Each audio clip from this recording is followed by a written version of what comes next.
Welcome to Dropping In, a podcast of storytelling and interviews with your host, Winter Olympian Mercedes Nickel.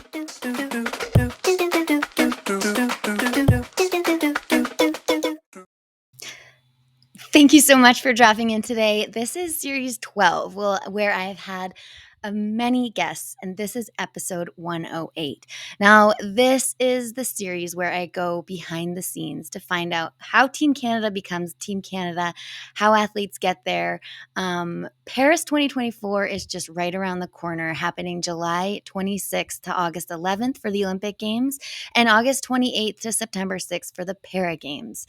Now, these are going to be different games because COVID's not here with us anymore. So I'm excited to chat with the athletes I have talked to. I'm excited to bring this guest in today, a good friend. Again, this is series 12 of Dropping In.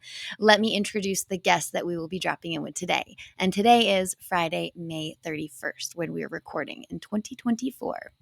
Now, this guest started playing basketball at the age of 9 and has now played professional basketball in Finland, Lithuania, Slovakia, Poland, and France. She represented Team Canada at the Pan American Games in Toronto in 2015, playing in a sold-out arena, winning the final against the U.S., taking home the gold medal for Team Canada. She is a multi-medalist at the FIBA Americas AM. She's a two-time Olympian in basketball. She represented Team Canada at the London 2012 Olympics, where she was awarded the Queen Elizabeth II Diamond Jubilee Medal. Her second Olympic Games were in Rio in 2016, where the team placed 7th. Now, at my 4th Winter Olympics, she was starting a new role with Team Canada as a coordinator for Olympic performance. She's worked so hard for Team Canada behind the scenes and is now a director of sport. Now the director of sport system and athlete relations. This friend, daughter, mother, Pan American gold medalist, award winner, two-time Olympian, has been working hard for Team Canada. Let me please welcome Lizanne Murphy. How are you today? Hey, Mercedes. So nice to see you. Thanks for having me. Thanks for coming on. I mean, you've been an athlete and now you're working for Team Canada. I'm excited to dive deeper into that. But first, on Dropping In, we always do a rapid fire 10 questions that you've never seen, and they're never rapid, and it's so people get to know you a little bit better. Are you ready to drop in? Let's do it. Okay. Number 1, what's your favorite childhood memory? Oh, that one's easy. Up at my cottage with my family. I'm one of 24 grandkids, so we spent a lot of time with all of the kids, and those are some of my best memories growing up. Oh my gosh, I didn't know you had 24. That's amazing. Wild. Number 2, if you could have any superpower, what would it be? Oh, I'd love, like in Hermione Granger and Harry Potter, the ability to like stop time, keep going, and do more things because I just find there's not enough time in the day. I've never heard that one yet, but I like it. And I think a lot of people would do that. Number 3, what's the most adventurous thing you've ever done? Well, I decided to retire from basketball while on the Canada C3 expedition. So I, without any prep, joined a Signature Canada 150 project where I was on the ship from Charlottetown, Prince Edward Island to St. John's, Newfoundland. And while I was on the ship, I learned a lot about reconciliation, the environment, meeting other Canadians. And it was off the coast of Nova Scotia that I decided that it was time to hang up the kicks and retire. And so I called my agent from middle of the sea and decided that I was going to be moving on. Holy! What a moment. It was cool. What a moment. Yeah. Wow. Was it like a gut feeling, or you just reflecting? Yeah, I think a lot of athletes kind of know when it's starting to be the end, but it's really scary to kind of just listen to that. You know, we're always like, Yeah. Andy, I'm waiting for a sign. I'm waiting for a sign. And then I had been feeling, so I come from basketball, decentralized model. So I lived in Europe. I would come home for the national team in the summers. And I just knew I wanted to move back to Canada. I wanted to, a lot of things happened in advance of the Rio Olympics. I almost lost my dad. I lost my best friend. And so a lot of life things happened. And I kind of said, why am I doing this? I want to be home. I want to be with the people that I love and grew up with. And so it was just being on the ship that made me be like, yeah, that's it. And like, I was thinking, Wow. I have an agent who helped get me out of my pro contract, but it was like, yeah, I'm like in the middle of the sea. So I could just say this and then be free for another week. So I'm having a moment. Wow, very, very cool. Okay, well, talking about traveling, if you could go anywhere in the world right now, where would you go and why? yeah, right back up to my cottage. That's number one place for me now that I have kids. We Yeah. try and spend as much time as we can there, but life gets busy. But so some of that right in Canada, I've spent my life traveling all over the world, but that's it for me. Is rooted back That's at home. a good answer for sure. Number 5, what's your go-to comfort food? Oh, coffee for sure, even though that's not a food, but like coffee is the thing that I can feel at home anywhere in the world. And I would say pizza. Is there okay, wait, are you a Hawaiian pizza person? Because I know that's very Yeah. controversial. Yeah, I'm a no judgment. It's not my top flavor, but I'm not Okay. mad at it. And I am not mad at pineapple on pizza. Okay. Okay, number 6, what's your favorite exercise for staying just active after retirement? This is more for me because I like to know. Okay. What are you doing? Yeah, I had honestly, I would say detraining was really tough in my retirement. I know these are rapid fire questions, but I'm just It's going to never preface it rapid. with that. Yeah, that detraining was really hard. And right when I retired, I went like very hardcore. I biked a 110-kilometer race. I ran a 10K. I did all this stuff, and I was like, it was so intense, and I had no enjoyment in it. So I kind of Yeah, went the polar opposite way. And okay. I would say my greatest enjoyment comes now, like chasing my kids around. Like I have a 1-year-old who's now walking, so that's like Yeah, a full-time exercise regime. But I'm a walker or like a recreational cyclist, and just enjoying being yeah, outside, but not like the strive for physical fitness excellence. I would say I've veered from that and more taking in like being outside, I whatever that like looks that. like. Yeah. I respect that answer. Detraining is challenging, and you're like, "Oh, I don't know." I remember talking to I someone, and they were like, "Your body's never gonna be like that ever again." like, do I want it to be? Like, it's I all know. good. Like, I don't know. I lifted weights like 4 times a week. I don't know that like I care to do that again. Like to go back in and be Totally. like, I don't think I'm ever gonna hang clean again for the rest of my life, and that's okay. Yes. Um, I did actually forget my number one activity though. It's a winter Oh. one, so you'll be happy to hear this. Cross country skiing. I discovered cross country Ah. skiing after Pyeongchang, and I'm telling you, as a summer athlete and a basketball player, like your pro contracts, they don't let you do anything like reckless. And Yeah, yeah, yeah, any yeah. winter sports are seen as reckless. But so I tried every winter sport when I came out of at my experience working at games, and cross country skiing I thought was just so rad. Like I had 2 knee surgeries, like nothing hurt after. I could be next to the water. Yeah. I really love that. So I've converted a lot of my friends and family to cross country skiing. And you're in Quebec, and it's, like, pretty Yeah. prevalent there as well, which is a good Yeah. thing. Did you try snowboarding? Yeah. So yes. I've also when my parents like wanted us to try every single sport growing up. So like they Awesome. got something like we got downhill ski lessons and we were all wild and like speed demons because I have an older sister and a younger brother and we kind of like did what we saw on TV and Yeah. almost gave my parents heart attacks.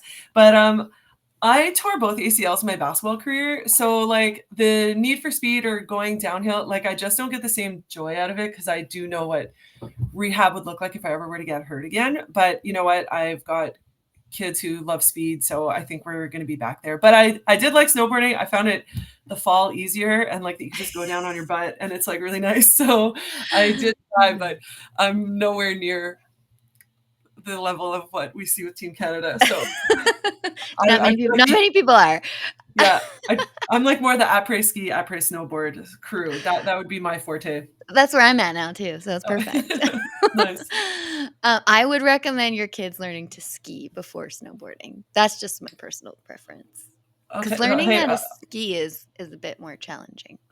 all right, well, you are a 4-time Olympian, so I will absolutely take that as word of what we need to do. So that's good to know. Oh, that's okay. Number 7, book movie or TV show? Are you more books or screen time?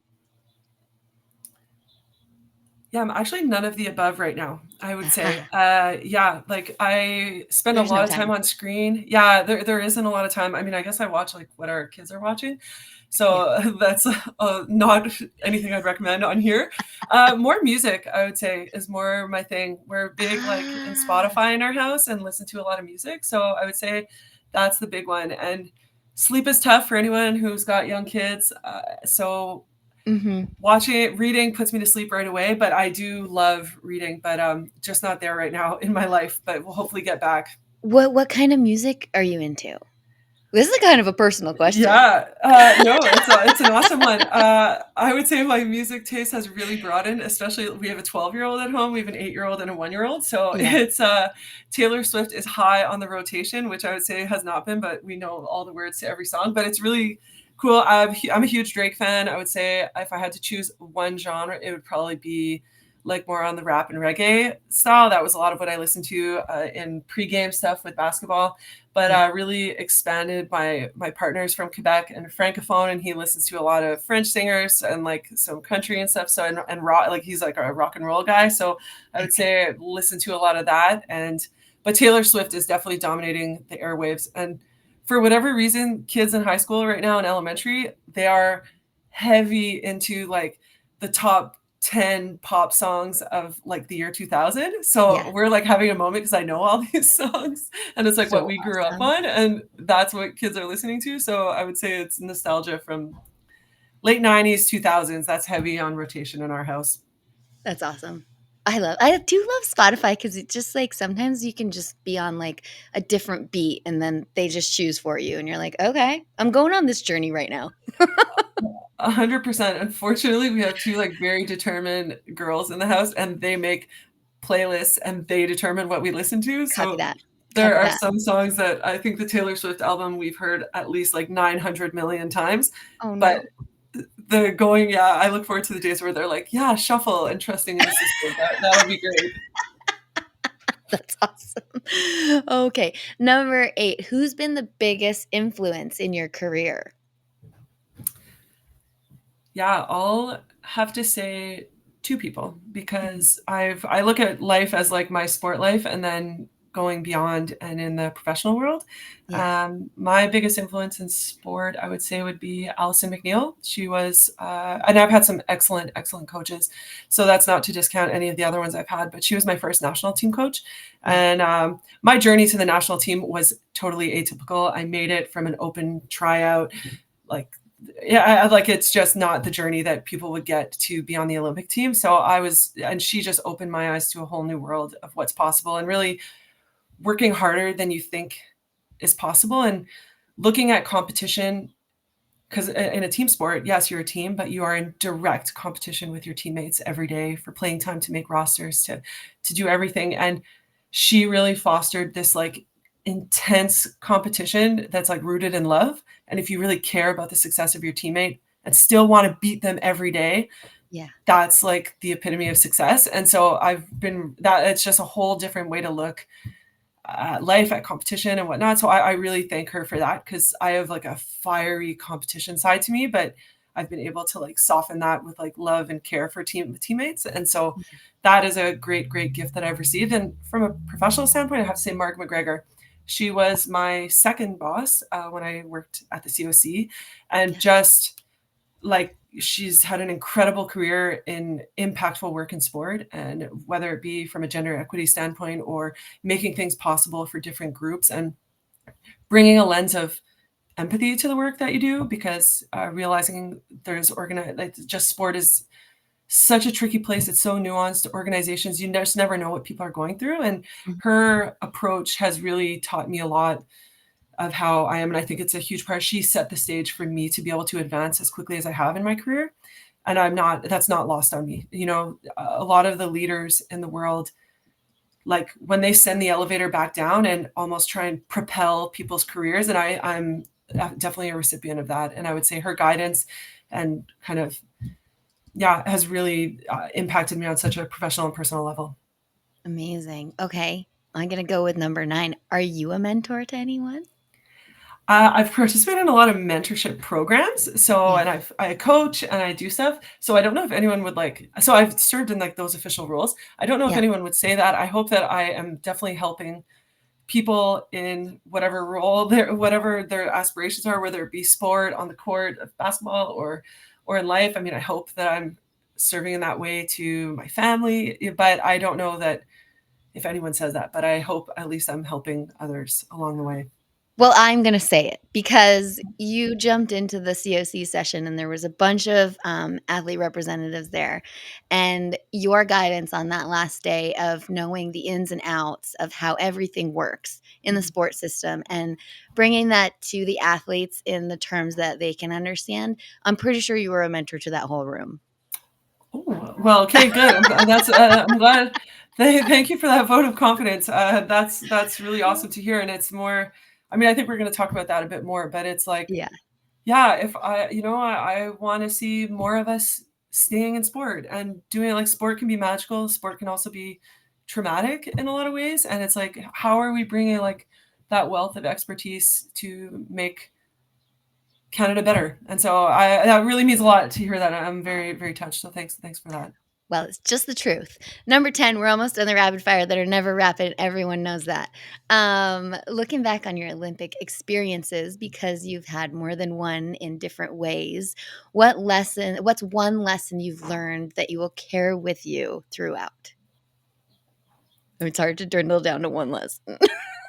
I think it's like in a way of life of everything you do that to really care about not just your own journey, but other people's journeys. And that will make you be successful. It's like, Mm, both as an athlete, and this is like, I go back to the lesson learned with Allison of like, I saw tremendous success for myself as an athlete as soon as mm, like I actually stopped caring about my own success so much and like cared deeply and authentically about the success of my teammates.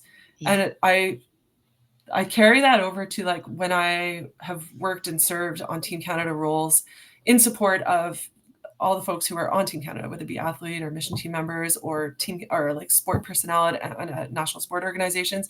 And it's like everyone has a different reality way that they got there. And if you Yeah. approach it from like a place of care and kind of assuming positive intent, that's my biggest learning is that like everybody's navigating so many things. And if you can approach it with a spirit of caring and hoping and trying to help them succeed, and that you'll ultimately be successful. I like that. That you did the rapid fire. You're done. Good job. Okay. Okay. Super rapid. Yeah. I do want to roll on to that because um I see that from a team perspective, but I have a hard time seeing it from like a single sport perspective. And but I wish it was possible, but I don't know if when I was in it, I was like, oh, I want everyone else around me to do well. But you do in an essence, but also you're like striving for your best. Yeah. Well, I think that if you can reframe it to that, like if you have the only time it becomes hard to do that is like if you're not doing what you got to do yourself. Like if Yeah. you can still be, I can say that with full confidence because I know I work harder like than most people I know. Like Mhm. I know that, and I know that deep in my heart. And that's not to discount the work that other people are doing. I just know that I'm doing the work. Yeah. And if I see that I'm not, or I receive feedback, and like I'm motivated by other people doing great work, and so it's Yeah. I Okay. see that as like as a teammate, Yeah. even if someone because. I would say that in a team sport, so basketball, we had 12 spots on a roster, and in training camp, you're 16, depending, sometimes more. Like the people that are cut, they're not on the team, they're not going. So they're in the same way in absolute, like, and we all know people would give anything to get to the Olympics, to get to like the top of their sport. And Yeah. so it is the same competition. Like it's a me my success versus yours. But I really think that as soon as you like start to think just a little bit about other people's success, you like get out of your own head and like Mm. stop Yeah. worrying about your own crap all day. And as soon as you can Yeah. do that, like you actually open up the space to like do better and have some breakthroughs. And so it's I really noticed that I was an overtrainer my whole career. I was like because I was kind of on the bubble on of making Team Canada in a lot of ways, and I was never like one of like the darling all stars that like everybody loved and whatever. I was a bit of a volatile personality and like Right. emotional leader on the team and stuff like that, and that's not always easy to navigate or to handle. And I understood that, but it's like, as soon as I stopped like worrying in my own damn head about myself and thinking about others, like it just allowed me to propel and like flourish as an athlete. And that seeing that firsthand made me really realize like, yeah, I guess if we like stop thinking about ourselves all the time, we can do a lot better. It's I like a like pretty that. No, basic thing, but it's true. yeah, it does resonate with me now. I was thinking more like, in an essence of my sport, like when I trained with my teammates, I'd be like, I let's do this together, like let's make sport better together. So I respect that. I think that's really cool. I do want to touch on your career in basketball, and you touched on your retirement, but like I want to see the difference of like your scope as an athlete and then your scope as being at your first Olympics as not an athlete, because I remember seeing you that day, when I walked in. I was like, oh, this must be because I got that was my fourth Olympics, and I was like, oh, I kind of like am seeing the ins and outs of what Team Canada Mhm. does, and like to go from being like the athlete to staff at the games, like so different. Can you give us like some little tidbits of like what that was like? Yeah, oh, for sure. I was also, like, freshly retired. I was in the Yeah, RBC Olympians program, and the only way I got to the COC was at one of my events. There was a COC senior leadership member, and they were like, "Hey, you're retired? Hey, you should, like, apply for a job at the COC." And this is, like, December 1st, and I was like, "Oh, okay, sure," like, waiting for a sign. So I applied for a job. I think I got called on Christmas Day and like told I need to sign this contract super fast. So I was like, "Whoa, okay, this is intense." Okay. Signed a yeah, contract, and like January 2nd, I was asked to fly to Pyeongchang. So just to give the timeline of like my entry into sport, when like I arrived in Pyeongchang as the front of house in the village in a non-heated hallway. So it was freezing, and yeah, I was expected to answer all of Team Canada's questions. And I didn't even know that winter had multiple villages, like that there right. was like the mountain and the coast. Like never dawned on me. I just thought, it's like the summer, everything's in one place. So my learning curve was steep. Um, yeah, and my experience as a basketball player, like teams are generally pretty self-sufficient, and our team, we came from like a resource scarcity mentality. We came from like a nobody believes in us. We got to do this on our own. That was a huge driver and motivator for us. And that's kind of how we qualified, because like, we had no funding when we qualified. We did it like on our own with parents, like cooking food at training camps and stuff like that. So we came from like a no one believes in it. Like we got to do this on our own. And Yeah, that kind of extended to when we got to the Olympics. Like we can't bother anybody. Like, we can't ask for anything. Like, so we right. really did not ask anything of Team Canada. Like we really figured out everything on our own. And so when I came to Team Canada and saw all this stuff, I was like, You're like, what is all wow, this? what is all this is a lot. We have face masks. We have earplugs available for people. I mean, this is wild. Like, and all the care that's put into making sure that they're invisible is a lot. But that's the whole point, is that if Wait, the touch mission on team like is that, yeah. what's invisible, like who's invisible? Well, all the planning. I mean, the first time that that the Canadian Olympic Committee touches ground on an Olympic site is 8 years in advance. So, like Right. the building of an Olympic Games and that plan is over an 8-year period. So, like athletes, yeah, 8 years to get to the Olympics, absolutely. That's part of like you live it every day. But like the Canadian Olympic Committee is also doing that, and Yeah. so there's so much that goes into like the planning, and a lot of this is done with the sports, like absolutely, because each sport has their own Olympic plan, and so executing their Olympic plan for optimal performance, there's a huge layer into that. I mean, if you just think from the logistics, like getting, for the winter games, it's like almost 400 people, or summer like almost 900 people to the site safely, get all the equipment there. Some sports have like boats, horses, like a lot. There's just so much that goes there. But what I really noticed is in the village is just trying to create a slice of home away from home. And because that is the reality of so many athletes and team members, that you are on the road all the time, and you live out of hotels, you live out of wild circumstances and wild travel. And in the Canadian village there, or in some of the satellite villages or whatnot, you can have a taste of home or a feel of home.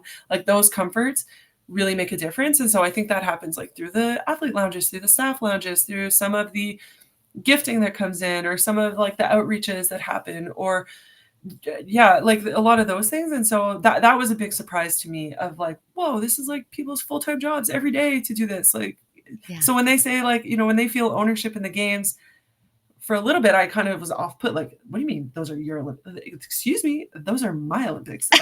Every team that, but I very quickly understood like the amount of work and effort and care that goes into it, and without any visibility, without any It's like output, and it's that. Sneaky. Yeah, and that's the goal. That's the goal too. Like for a mission team member, if we just had the Olympic preparation seminar where we talked to like all the volunteer mission team or staff team mission team members, and I ran a panel with Erica Weeb, Sandra Sessin, and Mel Davidson with on the podium, and we just give some tips from a sport perspective for mission team members. And one of the points that came out of it was like, yeah, you know what? Like the best mission team members, you're almost like a referee. A referee, if they're amazing and do their job, are actually not that memorable. You don't really remember them. You remember like huge points from the competition, from the game, but you don't remember something. And if that's our goal, if our goal is to kind of be non-memorable, where most people in life want to be remembered, that's such a positive. It's such a positive because you can have like such a positive impact, but not have the expectation that like someone will highlight you individually after. And so that was like a really interesting nuance for it. I love that. Well, you were a highlight to me because again, like you said that I know you didn't want to be a highlight, but you were. I was excited to see you. And, but you also, like, I think it's the important things of mission team staff for athletes is knowing what resources are available to the athletes. Like you said, you didn't know that there were like earplugs and eye masks available. So like just those tiny little tidbits help in the performance of the athlete, especially being like overseas and in weird places like that. So it's very helpful. And I would say beyond that, like, and where we've really gotten with some of the people that have served in similar roles that I did at the time is like, there's so many amazing programs out there to support athletes and to help athletes, and not everyone's aware of it, especially if you're like you're decentralized, you're living all over the world all year. Like people don't know enough about the game plan program and the incredible supports that are available, or some of like the opportunities for athletes to get jobs, whether it be through the RBC Olympians, through Deloitte work experience, or through like a lot of these things. And having people that know that stuff in those roles is just an added resource to help keep more athletes either in competition or working in sport after. That's so true. And let's talk about that. So your roles have changed a lot at the COC. And you said like the first trajectory was a very quick learning curve at the Olympics, and now your role is even bigger. Did you foresee that happening? I mean, when you talked about your retirement, you were like, I didn't really see myself going to sport, and then it just happened. So like, walk us through that pathway. Yeah, and I'll maybe give a bit of background for myself that this is like totally like even my career in sport, or where like my career as an athlete, like my plan all through university was to go, like I studied pre-med, my plan was to go to medical school, and then I kind of made the Olympic team on an open tryout. Like my mom drove me to Toronto because I broke a record in the NCAA in America, and it just so happened that the Team Canada coach read about it in USA Today and like invited me to an open tryout. And so I went to this tryout and I ended up making the Olympic team. And then like we didn't qualify for Beijing.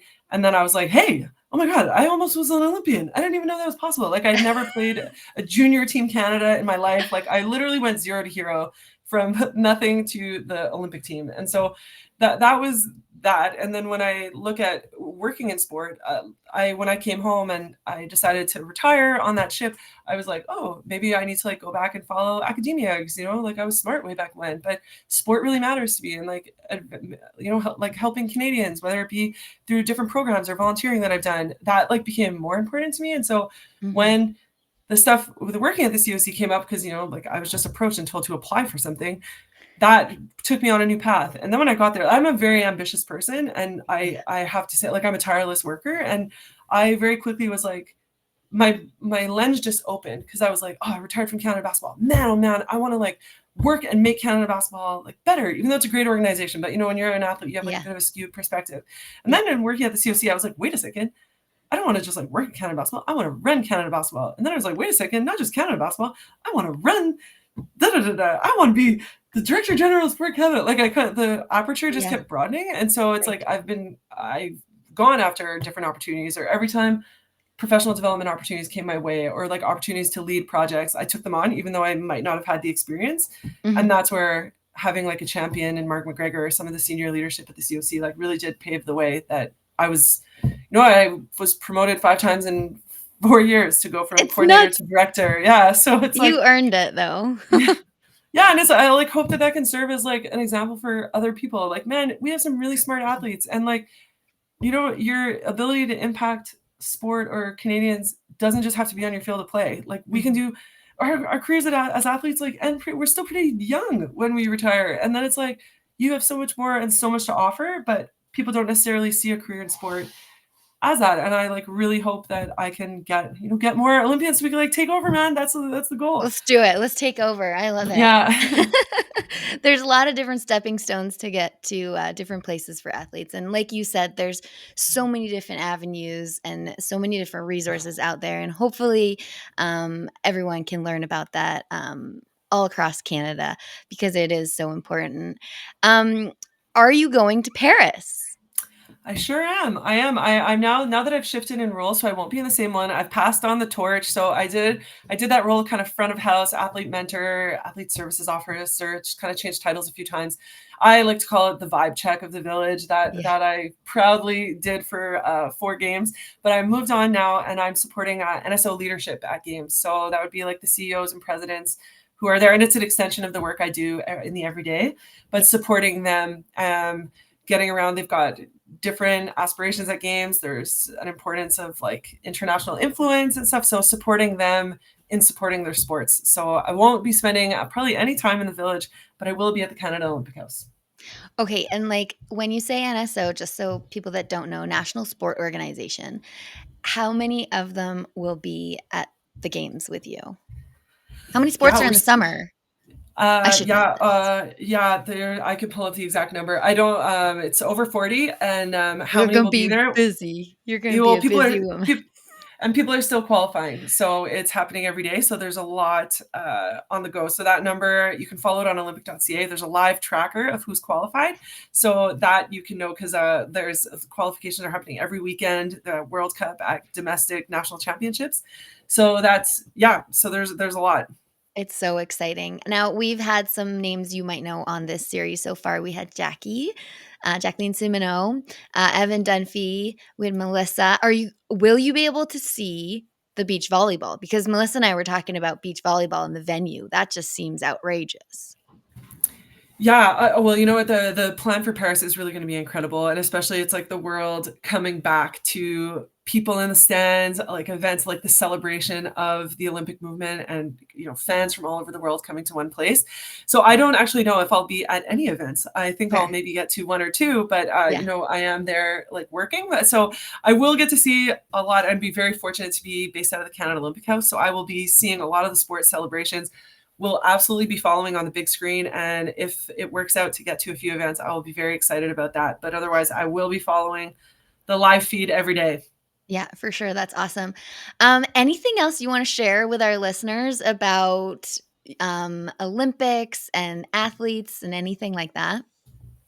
Yeah, I would say that maybe 2 things. One, for if we have any athletes in the house listening, that, thank you for all that you're doing for your sport, or people who work at sport. Like, thank you for all that you're doing, because the work matters. It's not always seen, but it's like all of Canada is really proud of that work, and it makes us a better country for it. So I don't know that people get to hear that enough. So I do hopefully get to do that. And also for those people, if you want to work in sport and you're thinking about what's after, hit me up. There are so many things available, and it's like, I hope that we can keep people in sport longer, for sure, and that beyond their careers on the field of play.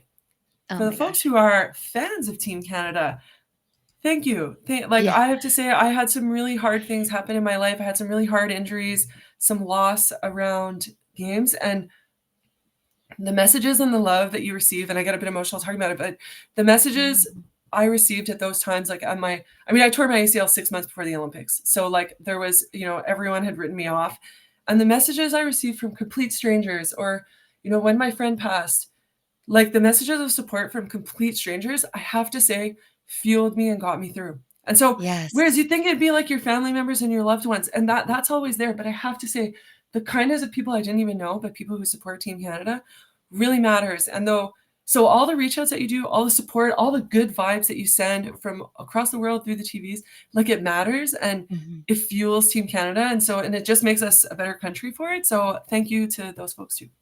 Oh, that's so true. I remember getting the little, like, Cheerios things, Yes. and people might not think they get to the athletes, but I still have them. Like, they get to the words that you send are important, exactly. I'm just reiterating what you say, but so keep doing it. Keep on cheering on Team Canada because, gosh, it does add fuel to the fire for sure.